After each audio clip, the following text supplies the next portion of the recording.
بسم اللہ الرحمن الرحیم۔ فصل نمبر 9، مذکر و مؤنث۔ باعتبار جنس کے اعتبار سے، یعنی تذکیر اور تانیث کے اعتبار سے اسم کی دو قسمیں ہیں۔ نمبر 1 مذکر، نمبر 2 مؤنث۔ تذکیر اور تانیث کے اعتبار سے اسم کی دو قسمیں، نمبر 1 مذکر، نمبر 2 مؤنث۔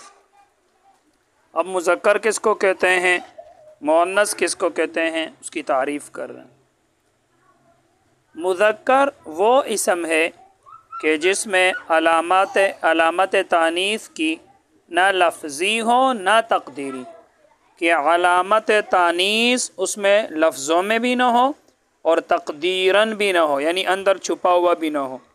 ویسے تقدیر کا معنی ہوتا ہے اندازہ لگانا، فرض کرنا، تو تقدیری بھی نہ ہو یعنی فرض بھی نہ کیا گیا ہو، تو لفظوں میں بھی نہ ہو اور اس کے اندر علامت تانیث فرض بھی نہ کیا جائے، اس کا اندازہ بھی نہ لگایا جائے، اندر چھپا ہوا نہ ہو۔ جیسے دیکھو رجل مرد، فرسن گھوڑا، اس میں آپ دیکھ رہے ہو علامت تانیث نہ لفظوں میں ہے اور نہ تقدیری ہے۔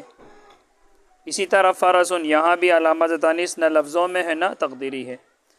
تو مذکر وہ اسم ہے کہ جس میں علامت تانیث نہ لفظی ہو نہ تقدیری، علامت تانیث نہ لفظوں میں ہو اور نہ تقدیراً ہو، چھپا ہوا بھی نہ ہو۔ تو اب ذہن میں آ رہا ہے کہ علامت تانیث کیا چیز ہے، تو علامت تانیث آگے آ رہا ہے۔ جو مؤنث کی علامتیں ہیں وہ 3 ہیں، گولتا ہے، الف مقصورہ ہے، الف ممدودہ ہے، تو یہ آگے آ رہا ہے۔ مؤنث وہ اسم ہے کہ جس میں علامت تانیث کی لفظی یا تقدیری موجود ہو۔ تو مؤنث وہ اسم ہے جس میں علامت تانیث لفظوں میں ہوتا ہے، اگر لفظوں میں نہ ہو تو پھر تقدیراً ہوتا ہے، یعنی چھپا ہوا ہوتا ہے یا فرض کیا جاتا ہے کہ یہ اندر گولتا موجود ہے، اندر اصل میں۔ اب باعتبار علامت کے مؤنث کی 2 قسمیں، علامت کے اعتبار سے مؤنث کی 2 قسمیں، نمبر 1 ہے قیاسی، نمبر 2 ہے سماعی۔ نمبر 1 مؤنث قیاسی۔ مؤنث قیاسی وہ ہے جس میں تانیث کی علامت لفظوں میں موجود ہو۔ تانیث کی علامت، تانیث کی لفظی علامات 3 ہیں، تو مؤنث قیاسی وہ ہے جس میں تانیث کی علامات لفظوں میں موجود ہو اور تانیث کی جو لفظی علامات ہے وہ 3 ہیں۔ نمبر 1 ہے گولتا، یہ جو گولتا ہے یہ جس لفظ کے آخر میں آ جائے تو آپ سمجھ جاؤ کہ وہ مؤنث ہے۔ گولتا خواہ حقیقتاً ہو، جیسے طلحتو، تو طلحتو کے آخر میں آپ دیکھ رہے ہو گولتا آ گیا، تو اس سے آپ کو پتہ چل گیا کہ یہ لفظ کیا ہے، مؤنث ہے، طلحتو۔ اسی طرح میں کہتا ہوں ساعتن، پتہ چل گیا مؤنث ہے۔ اسی طرح میں کہتا ہوں مروحتن، پتہ چل گیا مؤنث ہے۔ تو گولتا خواہ حقیقتاً ہو جیسے طلحتو،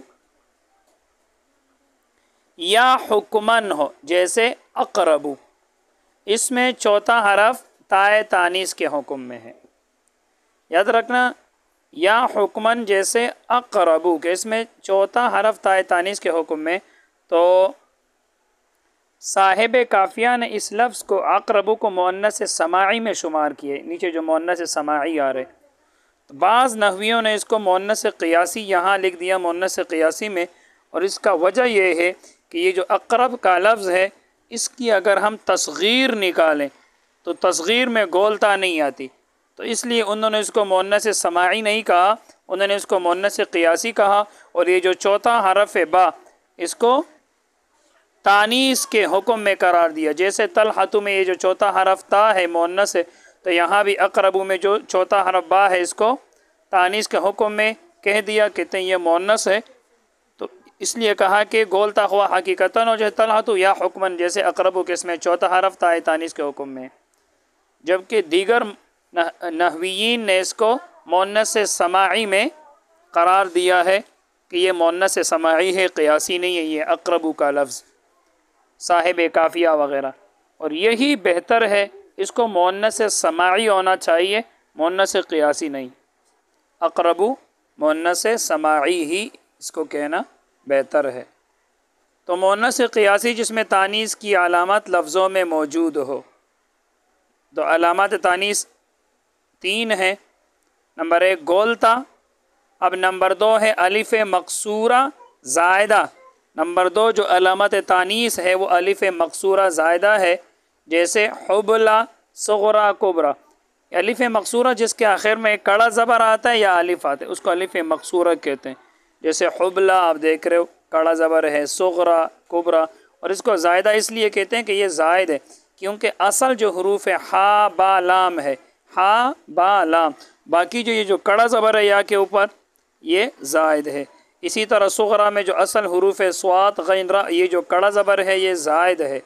اسی طرح کبرا میں کاف بارہ، یہ کڑا زبر یا کے اوپر جو ہے یہ دونوں زائد ہے، کڑا زبر اور یا. تو الف مقصورہ زائدہ یہ ہے علامت تانیث دوسرا. تو جیسے حبلہ ہے، صغرا ہے، کبرا ہے، موسیٰ ہے، عیسیٰ ہے، عصا ہے، چاہے الف ہو چاہے کڑا زبر ہو. نمبر 3 ہے الف ممدودہ. الف ممدودہ اس کو کہتے ہیں کہ الف کے بعد حمزہ ہو اور اس کو ذرا کھینچ کر پڑھا جائے، جیسے حمراء، بیضاء. اسی طرح صفراء، زرقاء، اس طرح. تو مؤنث کی جو لفظی علامات ہے وہ 3 ہے: گولتا، الف مقصورہ زائدہ، الف ممدودہ. یہ 3 مؤنث کی لفظی علامات ہیں. نمبر 2 مؤنث سماعی. مؤنث قیاسی آپ نے پڑھ لیا. مؤنث قیاسی جس میں تانیث کی علامت لفظوں میں موجود ہو. اب مؤنث سماعی وہ ہے جس میں علامت تانیث کی مقدر ہو، جس میں علامت تانیث کی مقدر ہو، یعنی مؤنث کی جو علامت ہے وہ مقدر اور چھپا ہوا ہو، فرض کیا گیا ہو. فرض کیا گیا ہو کہ اندر کیا موجود ہے؟ علامت تانیث موجود ہے. جیسے ارضن زمین، شمسن سورج. اب یہ جو لفظ ہے یہ مؤنث ہے. ابھی آپ دیکھو اس میں آپ کو علامت تانیث لفظوں میں نظر نہیں آ رہا، نہ اس میں گولتا ہے، نہ اس میں الف مقصورہ زائدہ ہے، نہ اس میں الف ممدودہ ہے.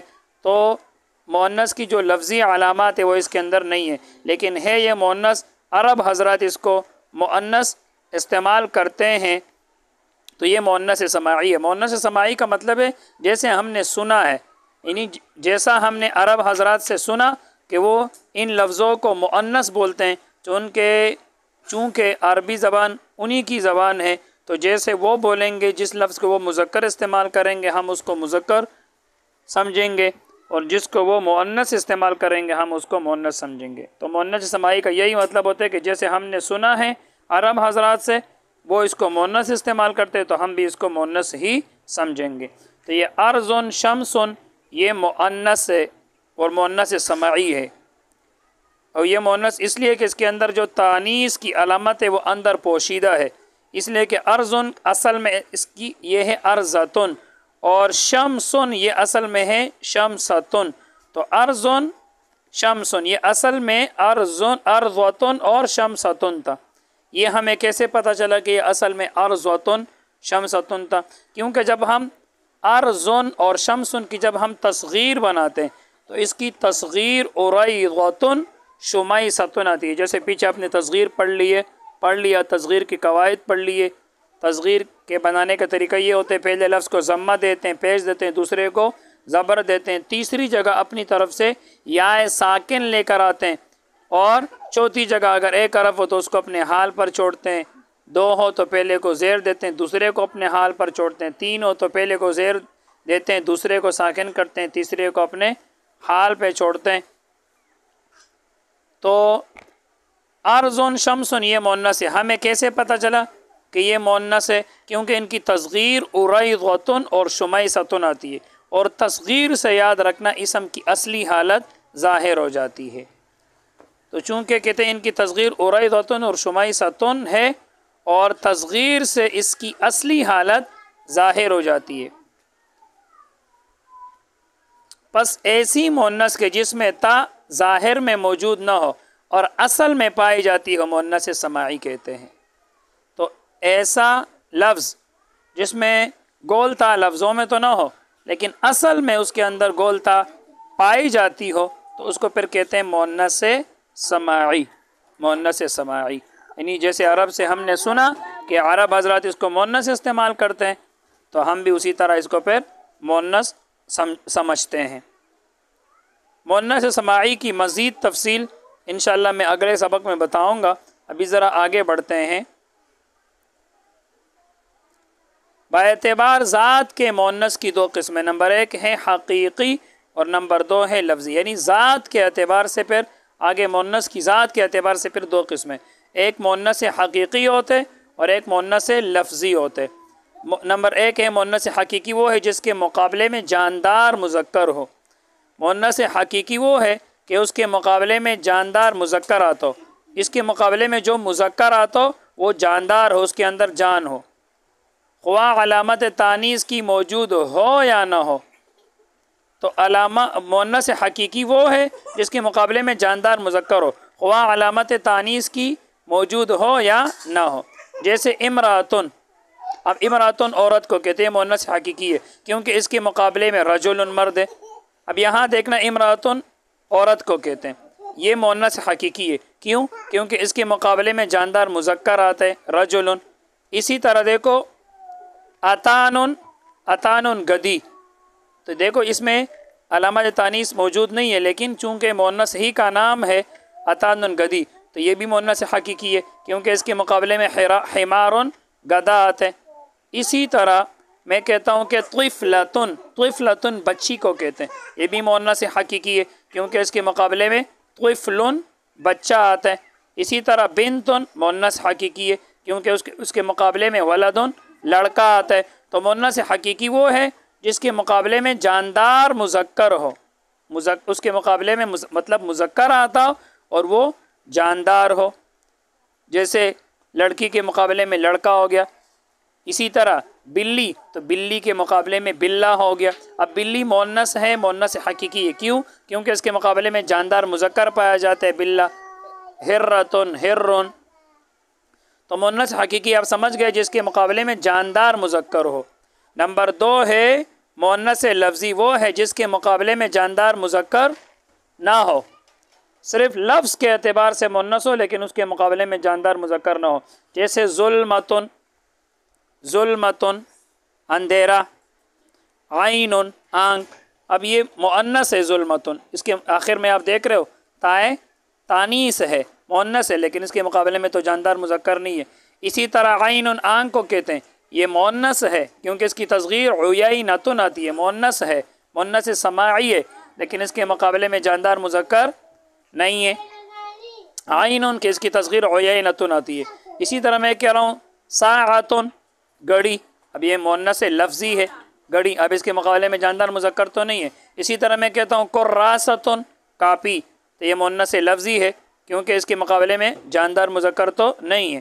اسی طرح میں کہتا ہوں مروحۃ پنکھا، تو یہ مؤنث لفظی ہے کیونکہ اس کے مقابلے میں جاندار مذکر تو نہیں ہے۔ اسی طرح میں کہتا ہوں محفظۃ بستہ، تو یہ مؤنث لفظی ہے کیونکہ اس کے مقابلے میں جاندار مذکر تو نہیں ہے۔ مزید تفصیل انشاءاللہ اگلے سبق میں بتاؤں گا۔ بس آج کے لیے اتنا ہی۔ اللہ تعالی ہم سب کو علم نافع عطا فرمائے۔ السلام علیکم ورحمۃ اللہ وبرکاتہ۔